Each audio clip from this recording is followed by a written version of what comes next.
창세기 50장 14절에서 26절까지의 말씀입니다.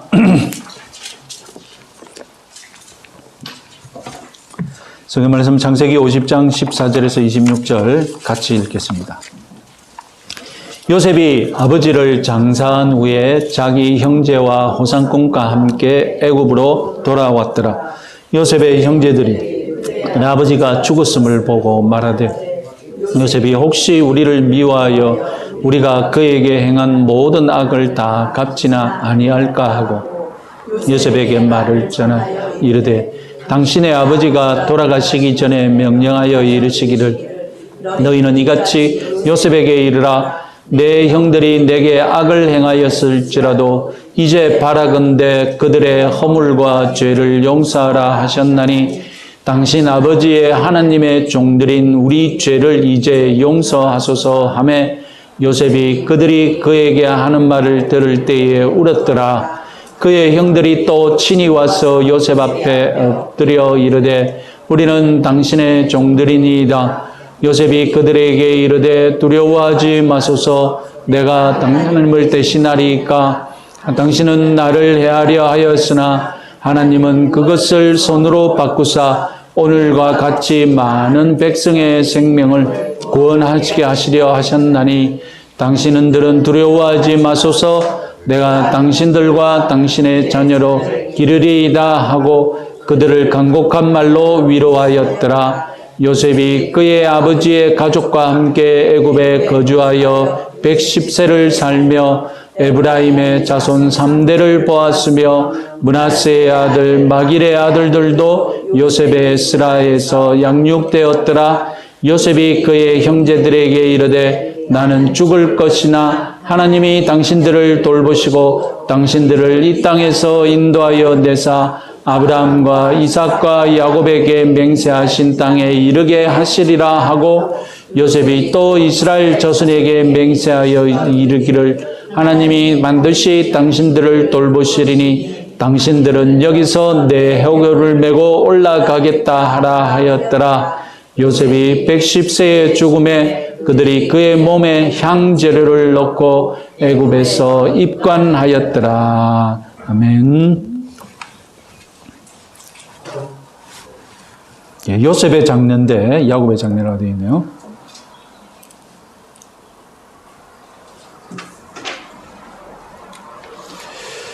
자, 야곱의 장례식은 성대하게 애굽의 왕족인 것처럼 치러졌고 야곱의 유언대로 가나안 막벨라 굴에 안치되었습니다.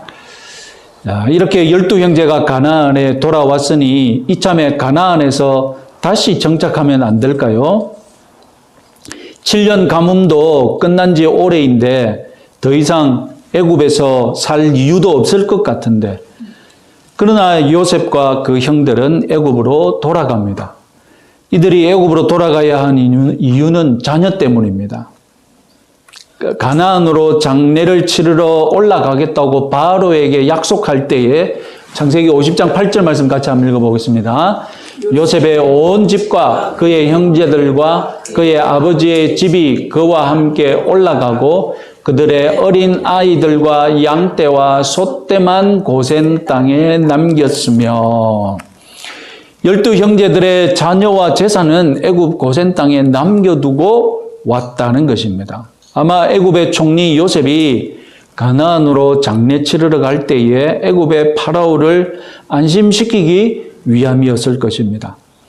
그런데 애굽으로 귀환하는 것은 단지 자녀들을 위한 행동일 뿐만 아니라 자녀들의 자녀들, 자손들을 위한 언약적인 행동이었습니다. 야곱이 가나안을 떠나 애굽으로 내려갈 때인 창세기 46장 3절 4절 말씀 같이 한번 읽어보겠습니다. 하나님이 이르시되 나는 하나님이라 내 아버지의 하나님이니 이집트로 내려가기를 두려워하지 말라. 내가 거기서 너로 큰 민족을 이루게 하리라. 내가 너와 함께 이집트로 내려가겠고 반드시 너를 인도하여 다시 올라올 것이며 요셉이 그의 손으로 내 눈을 감기리라 하였더라. 요셉이 야곱의 눈을 감길 것이라는 약속은 50장 1절에서 성취되었습니다. 그렇다면 성취되어야 할 남은 약속은 무엇입니까? 내가 거기서 애굽에서 이집트에서 너로 야곱으로 큰 민족을 이루게 하리라. 아브라함 때부터 잊을만 하면 약속하셨던 땅의 선물과 자손의 번창, 언뜻 듣기로는 같은 땅에서 이루어질 것으로 예상되었습니다. 그렇지만 달랐습니다. 야곱에게 하신 약속이지만 이제 요셉이 이어가야 합니다. 자손 번창은 애굽 땅에서 이루어질 것이고, 그렇게 번창한 자손들이 약속된 땅을 받기 위해 애굽을 떠나 가나안으로 갈 것입니다. 그 이야기가 출애굽기에 이제 시작됩니다. 흥미롭게도 우리말 성경의 마지막 단어는 애굽에서 입관하였더라입니다. 그런데 히브리 성경의 창세기 마지막 단어는 애굽입니다. 창세기의 마지막 단어가 애굽이고 그 다음 성경이 출애굽이라는 사실, 뭔가 의도적인 것 같지 않습니까? 자, 하여튼 창세기의 마지막 장 50장의 주제는 야곱의 장례입니다. 이어서 요셉의 죽음과 장례로 끝납니다. 자, 표에서 보시다시피 야곱이 147세로 사망했을 때 요셉은 56세였습니다. 그리고 110세에 세상을 떠납니다. 당시 수명이 50세 정도였기 때문에 이집트에서는 이상적인 수명이 110세였다고 합니다. 어쨌든 요셉은 창세기 50장에서만 54년을 더 산 셈입니다. 그런데 그 54년의 삶을 생략해 버립니다.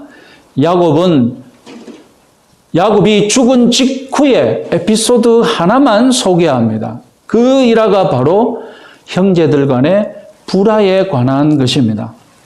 자, 16절에서 17절에 의하면 형제들의 생각은 이렇습니다.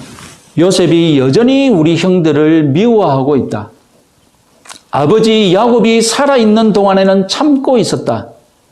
그러나 이제 아버지가 죽었으니 본격적으로 복수할 것이다.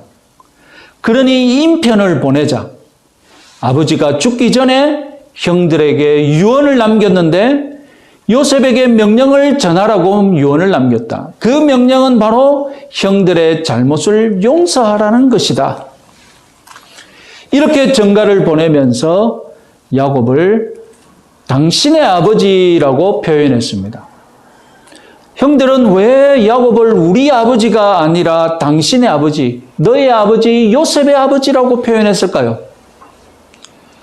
야곱과 요셉의 관계가 그만큼 편애의 관계였기 때문에 당신의 아버지라고 표현하는 것이 요셉에게 더 큰 영향을 끼칠 것이라고 생각했겠죠.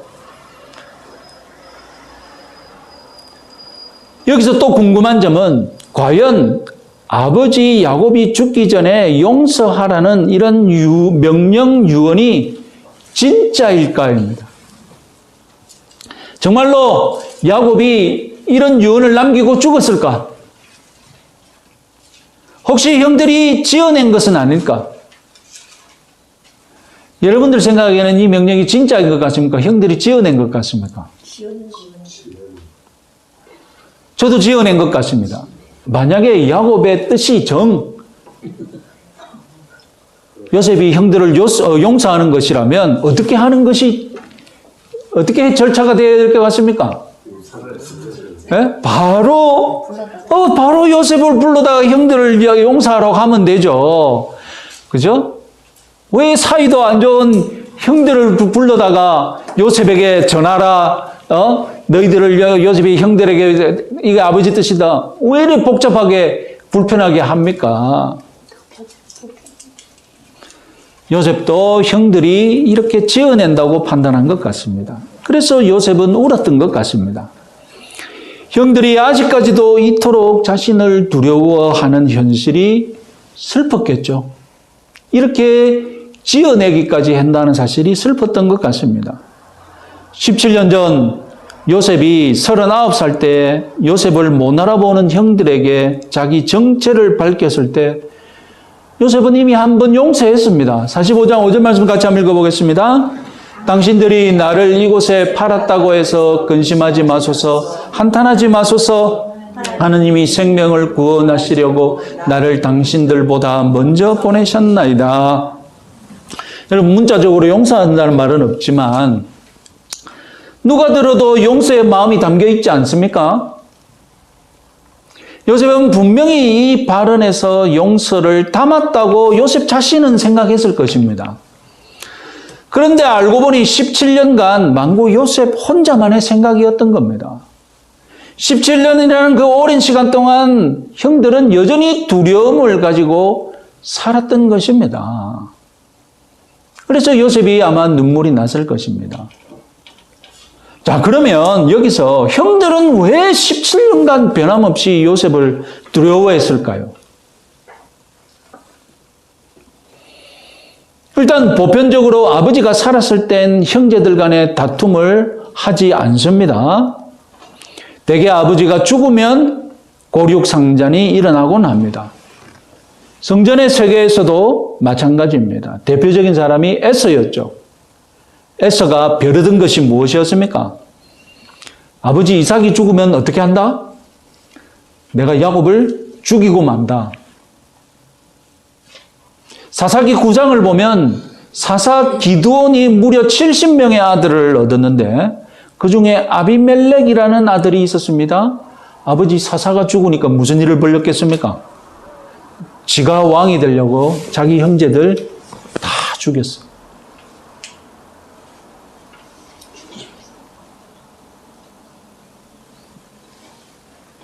다시 야곱의 형제들 간의 문제로 돌아왔어. 그런데 우리가 기억하는 것은 야곱의 형제들 간에는 원한이 해결된 것으로 우리는 기억합니다. 17년 전 형들이 베냐민을 보호했던 것 기억나십니까?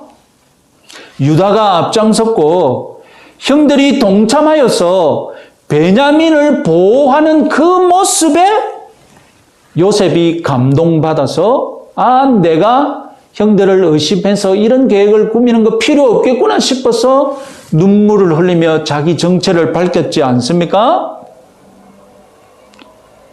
형들이 이렇게 베냐민을 보호한다면 요셉은 이제 자기 정체를 밝혀서 같이 살아도 된다고 판단했던 거예요.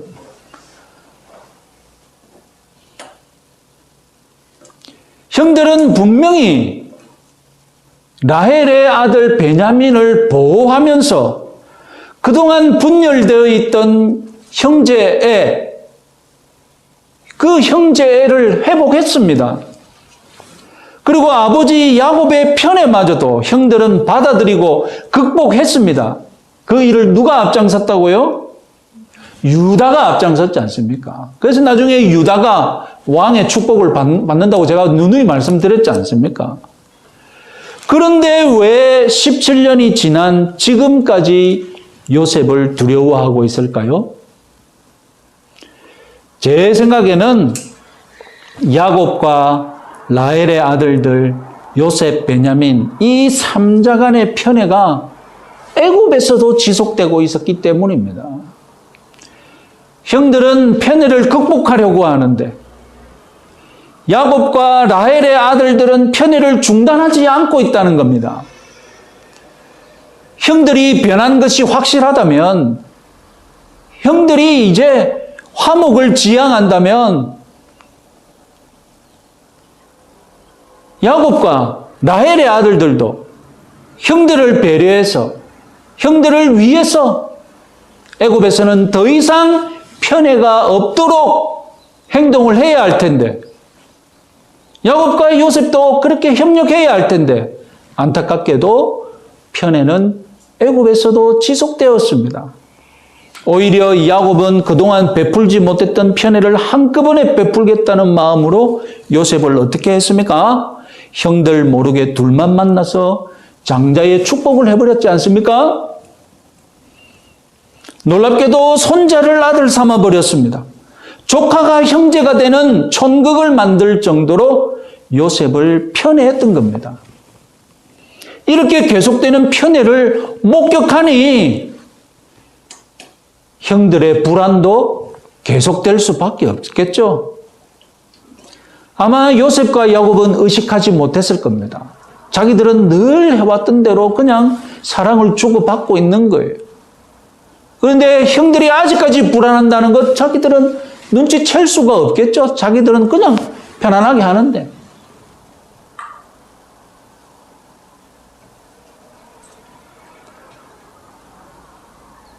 요셉도 형들이 그런 마음을 가지고 있을까요? 전혀 의식하지 못하니까 형들이 이렇게 두려워했다는 사실을 뒤늦게 발견하곤 눈물이 났던 것입니다. 어쨌든 요셉은 형들의 불안을 없애기 위해 직접 만나서 위로합니다. 직접 찾아가서 위로라고 되는 만나서 위로합니다. 자, 19장 21절까지 19절에서 21절까지 우리 같이 한번 읽어보겠습니다. 요셉이 그들에게 이르되 두려워하지 마소서 내가 하나님을 대신하리이까 당신들은 나를 해하려 하였으나 하나님은 그것을 선으로 바꾸사 오늘과 같이 많은 백성의 생명을 구원하게 하시려 하셨나니 당신들은 두려워하지 마소서 내가 당신들과 당신들의 자녀를 기르리이다 하고 그들을 간곡한 말로 위로하였더라. 여러분 흥미롭게도 문자적으로 볼 때 재밌는 사실이 눈에 띕니다. 자, 여기 이 두 번째 위로, 첫 번째 용서. 첫 번째 용서 45장 5절 당신들이 나를 이곳에 팔았다고 해서 근심하지 마소서 한탄하지 마소서 하나님의 생명이 구원하시려고 나를 당신들보다 먼저 보내셨나이다. 17년 전에 이렇게 말한 것과 50장에서 두 번째 말한 것 다 비슷한 말이지 않습니까?